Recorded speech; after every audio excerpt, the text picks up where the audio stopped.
All right, folks, we back. This is part 2 of Valentine's Day, Love as an Ancestral Inheritance. I am Janiece, and this is the Holy in Between, a show, whatever you want to call it, on making the taboo into daily ritual.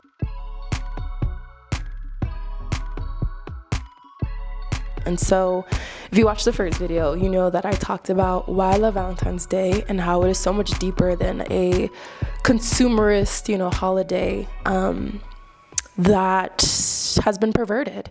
And so to know that it was created through rebellion in lots of different cultures, and then to know how love, if that was the theme and what we're really supposed to be like focusing on, right? How that was embodied through my family, specifically my mother, and how she introduced that to me, and how everything, compounded on top of that as a sprinkle on top throughout the years. So in part 2, we are back, and we are about to make it's not a spiritual bath, but a adornment bath, because I bet you all the flowers that you received this past weekend, they're wilting by now. Or, all the flowers that are available and that were over harvested, they're half off in the stores. So we're gonna repurpose the flowers, the petals, and take care of ourselves in the process. Because again, in all the tiers of love, self-love is definitely one of them. And so, listen, a foot soak while I watch my show and drink some tea, that sounds like a great time to me, so let's get into it. So again, this is not a spiritual bath from my technicalities because of how I do my spiritual baths, but this is an adornment bath. And so my introduction to baths, a little background, I ran track. So doing an ice bath or an Epsom salt bath, the idea of soaking your body in a body of water, to benefit is not foreign, right? And so taking it a step further, I actually really love plants. I'm gonna do a shameless plug here of Amoka Dreams, it's the vehicle in which I am expressing my art. And so in the past couple years, I have been obsessed with plants. We call it ewe in Yoruba. And when you make, the spiritual baths and you work, with the water and the herbs and the prayers and all that, it turns into iwero, which is healing water. And so if you're taking that idea of, okay, our skin is our largest organ, and so it's very permeable, I hope that's the right word, science, meaning any and everything that we put on it is like fast-tracked into our blood systems. So I am learning, hey, if healing is available in our backyards according to plants, like we've overcomplicated things within the States, and big pharma and all that jazz. Healing is available to us through plants. And so in this process of learning them, whether it's my Ifa background or hoodoo or just learning the land, because I also come from some dope ass farmers, and my mother, who is great at working with the land. I wish she gave me the green thumb, but hey, we know our strengths, okay? And so coming from people who work the land, it's very important to me to create a relationship with these plants. And so I have been doing my research and studying and taking, plants by plants over these past couple of years, and I draw them. That helps me kind of like make it tangible. I'm a kinesthetic learner. And so it just so happened that kind of free-falled into doing paint and sips, in which plants were kind of, the theme. And I was like, I don't want to teach people how to paint. I don't believe in restrictive art. If you want to paint this leaf pink, do that then. So what we do is we turn on some lo-fi jazz, and I invite people to talk about how healing was accessible through their grandmother's cabinets, through their grandmother's kitchens, through their gardens. It's funny because at first people would be like, but when you start thinking about it, like your grandma was doing something. My favorite example is like my grandfather and the way that he uses black pepper, and how black pepper has a really good, what is the component? Vitamin K, which is great for your bones. And so my grandma one day, years ago, she was just like, all that pepper, that's probably why he don't get sick. We over here sneezing at the table when he's just like going ham. No, do you know how good black pepper is for you and your blood circulation and all that jazz? Your people did something before we had access to the medical systems within our country. So imploring you to tap further into that. And again, shameless plug, go check out my website. So for the month of February, because another aspect of this is creating boxes. Before I started my travels, your girl was ready. I had my full production ready of boxes that were going to be shipped out to those who wanted to paint and sip at the house. And so I had the paints and the little kits and the canvases that were ready to rock and roll. Like, it was a whole thing. And then Spirit was like, let's travel. So taking a pause on that, but I've still been in the kitchen cooking and learning more herbs and plants. And I'm just like, oh my gosh, I have a box for like every holiday now or every season. And so for the month of February, the plants that I chose were rose, Damiana, Cayenne Pepper, Beet Root, holy basil, and hibiscus. And so I will list it all out down below, but you know, if you peep game just a little bit of what I'm putting down in terms of these invigorating plants and herbs and roots, it's to get that blood circulating. Because what happens when the blood gets circulating? The libido starts pumping. We start, getting excited. It's a whole thing. And so when Viagra is one of the most popular and mass-produced pills within this country, I'm like, leave it alone. Y'all are going to the gas station getting these like pills and experimenting with your partners. Please. Who knows what that's doing to your heart and your bloodstream? Please don't do that. When intentionally tapping into the herbs, plants, and roots that they pull these drugs from, and making them a regular part of our diet, is like, oh yeah, now we working. Sorry, there's a lot of dancing going on. I'm standing, so the energy's hype right now, okay? Again, the list was roses, Damiana, Cayenne Pepper, Beet Root, holy basil, and hibiscus.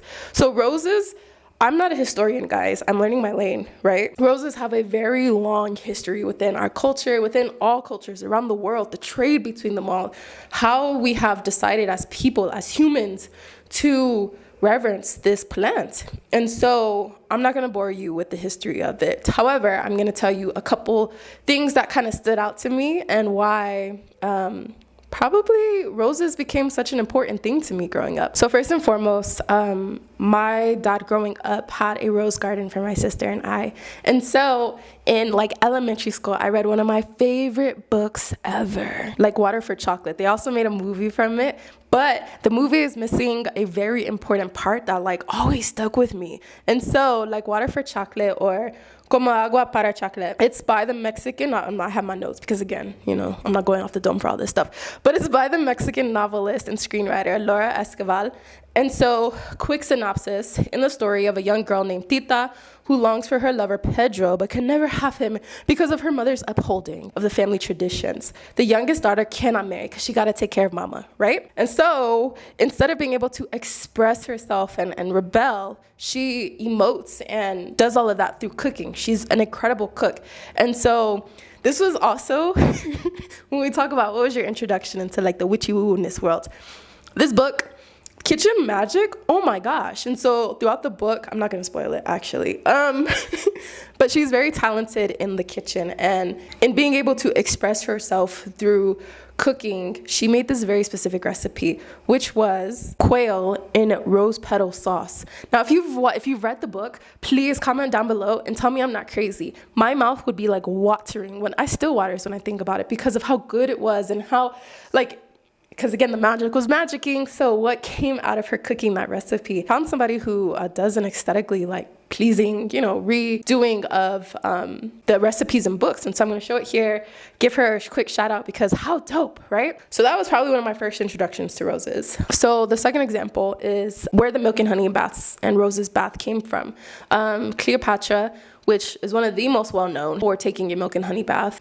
Because again, I am lactose. However, I might risk it all for some cheese on a burger, or on some carne asada fries, or some sour cream. Anyways, back to the topic.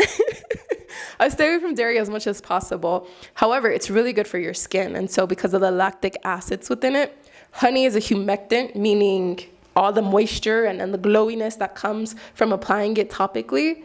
It's great for it. And so Cleopatra was well known for doing milk and honey baths. It was actually like goat milk, I think she utilized. But again, go do your own history, research, all that jazz. I know how it specifically makes my skin feel, and I hope that you will try it yourself. So when it comes to roses, first of all, Cleopatra sounded like a whole alchemist or chemist, because the way she would create perfumes and whatnot, researched that she had all the roses scattered around her rooms to entice and seduce Mark Antony. So whether that's true or not, hey, we taking note, okay? The third, I would say, spiritual component, one of my favorites for roses, is that the original rosaries within Catholic traditions, which are some of the witchiness, woo-woo-ness within all of the traditions of Western religion, but their original rosaries were made out of actual roses and a paste that they would make with the rose petals. There is spiritual components to it that I'm going to implore you to get your hands dirty, you know, where you're going to see me kind of how we play with it and we break it up and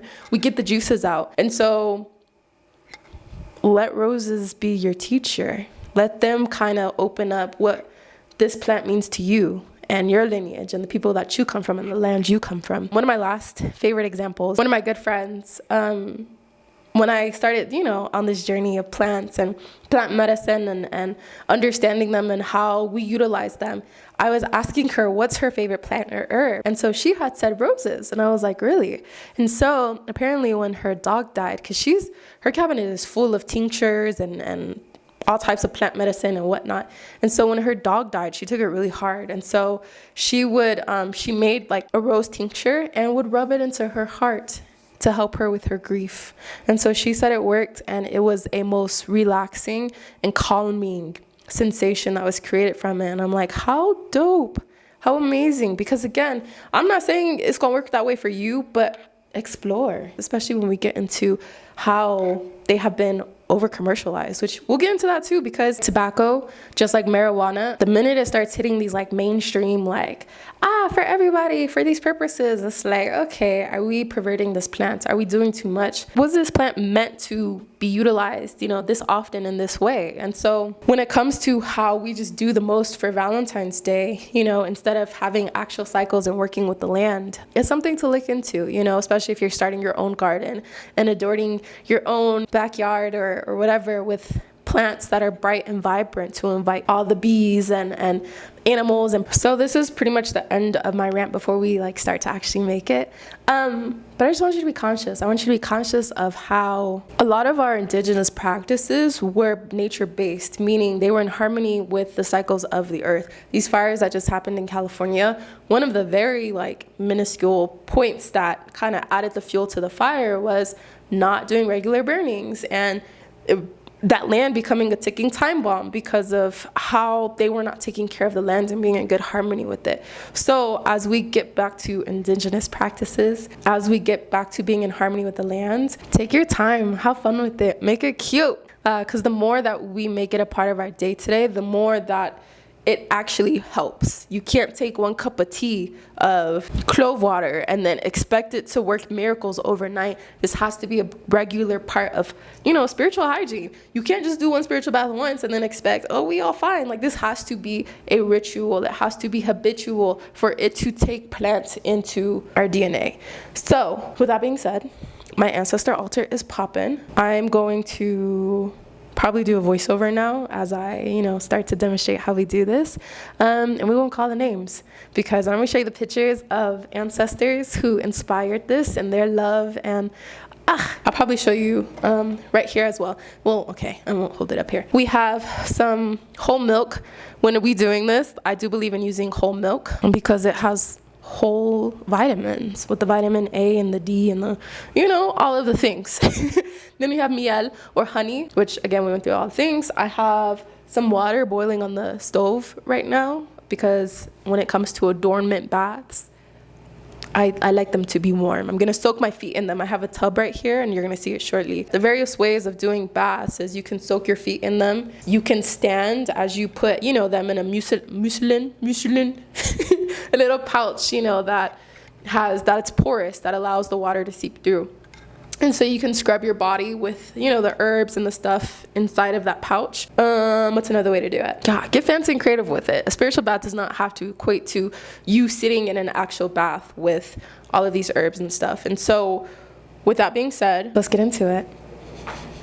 So going after the love of my grandmother and grandfather, I pray that love finds us when we find ourselves doing life alone. A sweet, complimentary love with a smile as beautiful and cool as a Tennessee summer breeze.